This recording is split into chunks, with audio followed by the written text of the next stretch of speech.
Hi there, this is Lender Leanne, and today's video is going to be on bond pricing, mortgage rates, and what happens when the Federal Reserve lowers rates.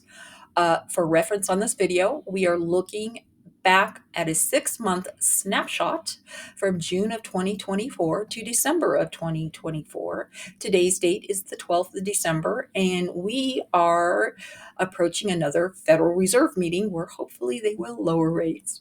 And what I wanted to point out here on this chart is when the hashtags or the numbers start going up, that's good for us. That means mortgage rates are going down. And the opposite is true. So when these little markers are down low, that means that mortgage rates are up. So what we are doing here is we are looking at the bond pricing. And on September 19th, in the little crosshairs here, you can see that. That was the date that they lowered it 0.25%. And if you were a borrower at that time and you heard that interest rates had gone down and you called a lender to find out, hey, did the rates get better? I'm looking at your rates online and they didn't change yet. Do I lock now? Should I lock?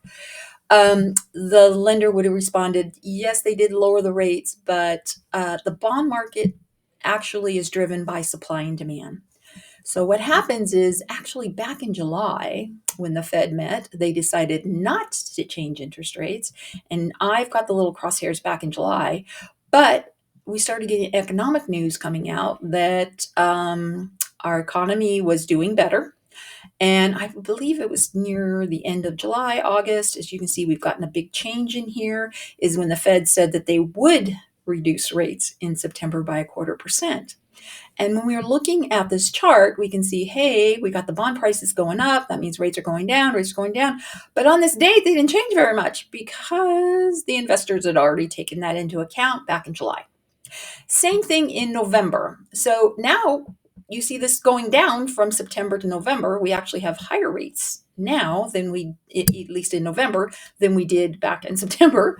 And on this date, November 7th, again, the Fed met and they reduced rates 0.25%. And the hashtags really didn't move very much. And now they're heading up, bond pricing going up, which means rates are going down. And we'll have to see what happens on the 18th. But that's how the bond market, mortgage rates, and the Federal Reserve, what happens when they lower interest rates. It doesn't really matter. What matters are the investors, supply and demand.